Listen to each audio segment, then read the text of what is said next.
let's get right to it. So before we begin, it's very important to understand the four steps when it comes to training. So the first step is obviously employee orientation. And when companies try and bring on and bring on new people, they have to start somewhere. So the orientations are good to bring the new members up to speed, get them familiar with how the organization works, what type of culture they're walking into, and what their timeline looks like. And so once they get past that process, the next step is in-house training. And this involves any sort of training that happens within the company itself.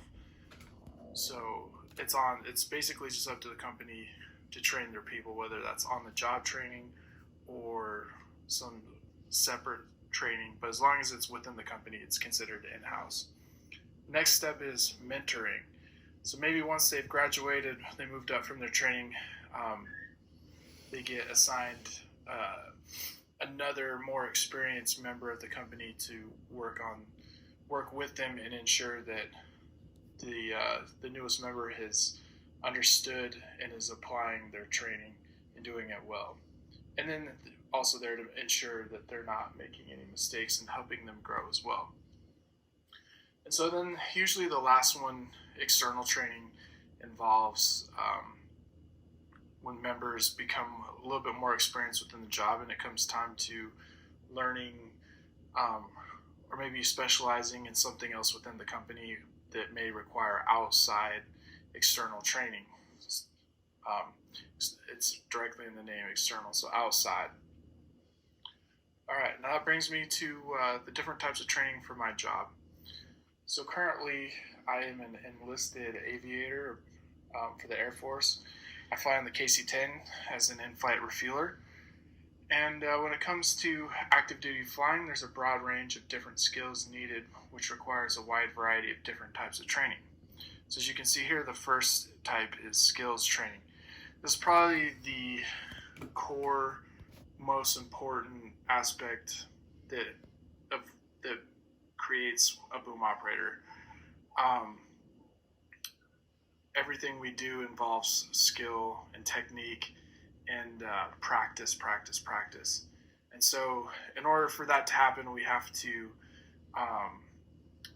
it starts out with in-house training and works its way up until eventually a boom operator is proficient in every single aspect of what it takes to do that job. The other aspect of training involves technical training. When we fly, we use various technologies such as iPads, and then there's different apps within the iPads that we need to be proficient with. So that requires large amounts of technical training as well. And then the last part is more on the big Air Force side, managerial training. This usually happens when an airman achieves the rank of a non-commissioned officer, and it becomes time for them to start managing the younger airmen and bringing them under their wing and helping them grow. And so in order for that to happen, new NCOs have to go through what's known as Airman Leadership School, and that basically just encompasses all the different types of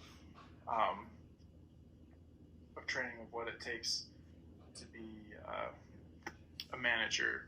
So some of these trainings cover employee appraisal, the discipline process, and how to manage factors that may influence airmen's work performance. So a lot of that actually includes soft skills training, which basically teaches you how to be a good leader and communicate effectively. All right, so then the mechanisms for performance evaluation. Everything starts with what's known as the ACA. The ACA is called the Airman's Comprehensive Assessment, and this requires the NCO of a section to interview each one of their airmen using a self-assessment form. This helps the rater guide the ratee to self-reflect on their performance and establish expectations for the future. This is usually done once a quarter, so about 4 times a year. And then once that happens, throughout the entire year, airmen are required to collect what's known as bullet information. And these bullets are a short, brief way for information to be conveyed on all the achievements that airman did for the year. And then once that's over, those bullets are then put on what's known as called the EPR, or Form 910. And the 910 is the final evaluation for how that airman did for the year, and it directly correlates to their chances of promotion going forward. All right, so now, some of the errors within the system. Currently, it pits members against each other instead of safety is a big factor within my career field, and when there's toxic environments and people kind of hurt feelings because somebody felt like they put their all into it and still didn't get the proper number, that can lead to some bad things.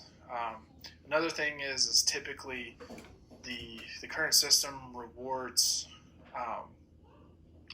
outside service opportunities, charity or school, over job performance itself. So somebody who can run a bake sale for the squadron, or does more of these outside opportunities, typically has a higher chance of receiving a better score than a very high top performer who within that career field. However, a lot of these things range within the Air Force itself, so that might not actually apply to other career fields, but it certainly does mine.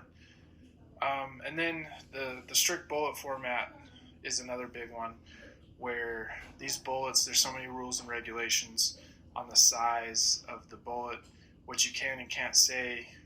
You typically it directly hinders the ability to encompass everything that person actually did for the year. So it really does take away everybody's ability to see how that person actually did versus what they're trying to just get in a bullet and send in.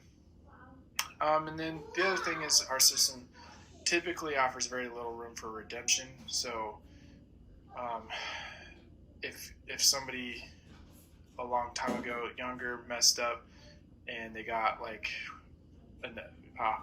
what's known as like an Article 15 or something, that could still really hurt their chances years later. They could be a completely different person, they could be feeling the effects of that. So not saying it's not impossible to overcome those things, but within the current system, it is very difficult. So modifications to the process. I'm thinking just it's time to get rid of the point-based system. Basically, it really just doesn't do any good, and it's really just pitting people against each other, and that's like one of the last things we need right now. The next step would be maybe focus more on the ACAs and zero in on airmen's needs and performance. NCOs need to do a better job within understanding airmen's direct needs and paying attention to how their performance is. And so that way it can be better related to upper leadership, the chain of command, and then giving them a much better detail or accurate description of their performance and what the squadron needs to do to meet that airman's needs. Because right now, this is especially hard in a flying squadron due to the fact that no one's at the squadron because they're all flying, and a lot of the times people don't even know who their chain of command is until it's time to write an EPR. So a lot of these things can be hard, but this would be easier for us as flyers just to have more sit downs, get to know each other better, take advantage of those days when we're not flying and we're both there.